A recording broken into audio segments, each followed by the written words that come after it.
Di usia dewasa, kamu mulai sadar bahwa nggak semua orang bisa disebut sebagai teman. Ada yang datang cuma karena butuh sesuatu, ada juga yang hilang begitu kamu nggak berguna lagi.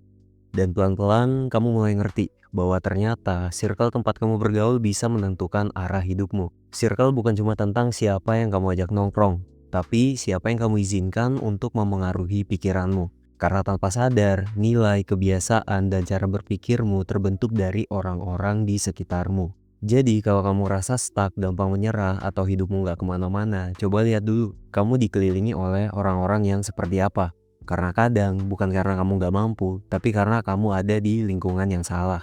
Dulu, waktu masih sekolah atau kuliah, punya banyak teman rasanya penting banget. Nongkrong bareng, main bareng, seolah-olah semua orang di sekitar kita itu teman sejati. Tapi semakin dewasa, kamu mulai sadar, ternyata teman sebenarnya nggak perlu sebanyak itu. Kedewasaan bikin kita lebih selektif, karena waktu, energi, dan fokus kita terbatas. Kita nggak lagi bisa bagi perhatian ke semua orang. Apalagi ke mereka yang cuma hadir saat senang tapi hilang saat kita susah. Dan pada titik tertentu, kamu bakal sadar kalau kehilangan banyak teman bukan berarti kamu berubah jadi sombong. Tapi kamu sedang belajar membedakan mana yang benar-benar peduli dan mana yang hanya sekedar numpang momen. Jadi kalau circlemu makin kecil, jangan khawatir. Kadang Tuhan sengaja nyisain sedikit orang dalam hidupmu supaya kamu bisa tumbuh tanpa gangguan. Semakin kamu dewasa, kamu akan sadar satu hal penting. Teman sejati itu langka banget. Banyak orang bisa hadir di hidupmu, tapi cuma segelintir yang benar-benar tulus ingin kamu bahagia. Teman sejati bukan yang selalu bareng kamu tiap hari, tapi yang tetap ada saat kamu jatuh.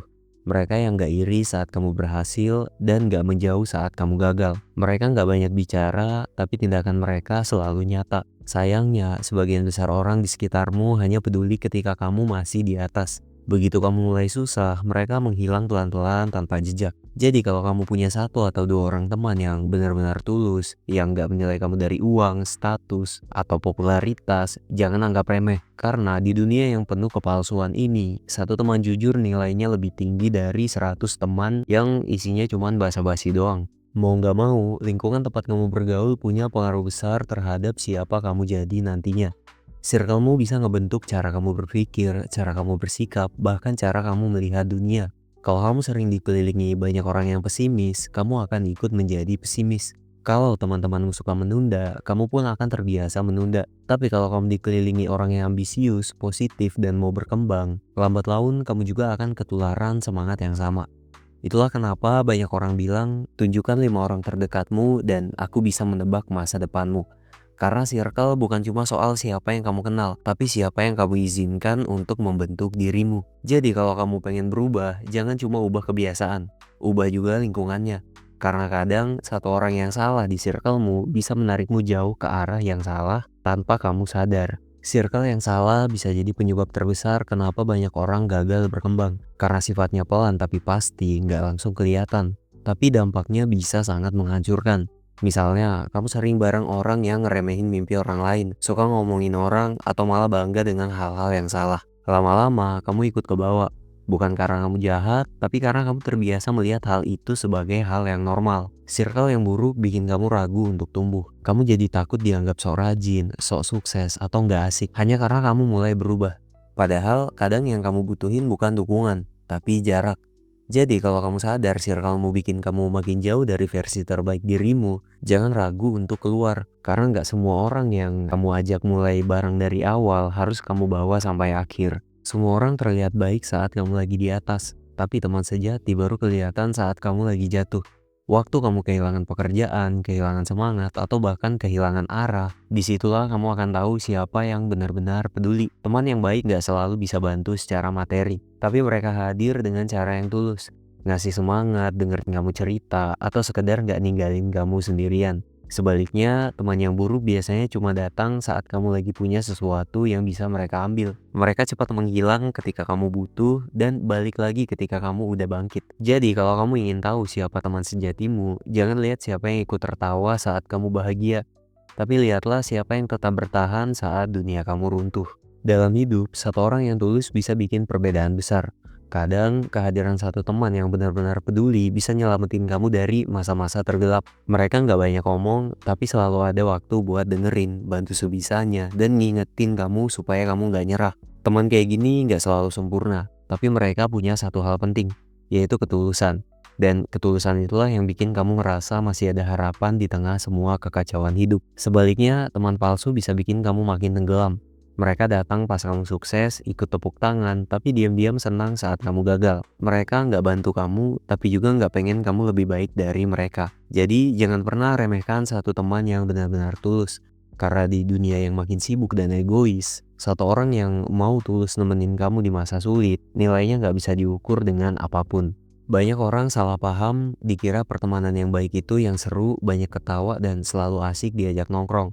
Padahal kualitas pertemanan bukan diukur dari seberapa sering kalian ketemu, tapi dari seberapa sehat nilai-nilai yang kalian pegang bareng. Teman yang baik bukan yang cuma bilang iya ke semua keputusanmu, tapi yang berani bilang enggak ketika kamu salah. Mereka nggak ikut arus demi diterima, tapi tetap pegang prinsip walau kadang harus berbeda. Kalau kamu punya teman yang bisa mengingatkan tanpa menghakimi, yang bisa membangun tanpa menjatuhkan, pertahankan. Karena itu membentuk pertemanan yang sehat.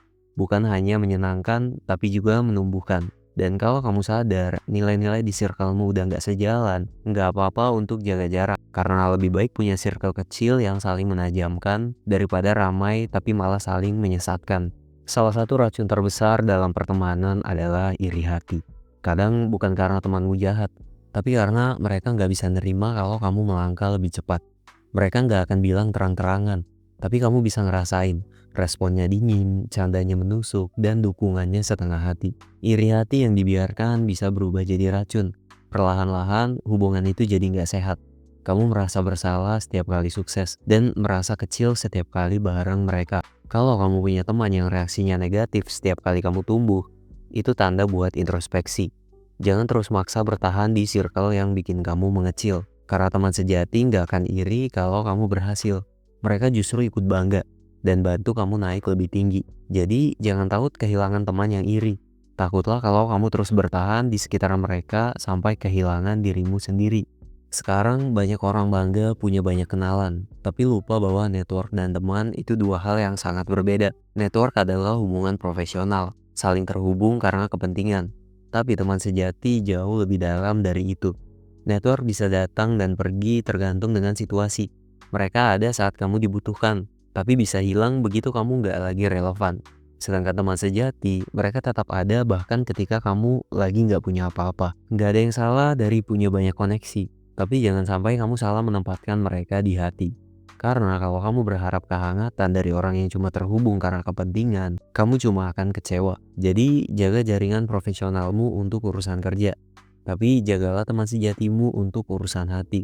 Karena network mungkin bisa bantu karirmu naik, tapi hanya teman sejati yang bisa bantu kamu tetap waras saat dunia rasanya nggak adil. Circle yang baik nggak akan datang begitu aja, karena kualitas pertemanan selalu sebanding dengan kualitas dirimu.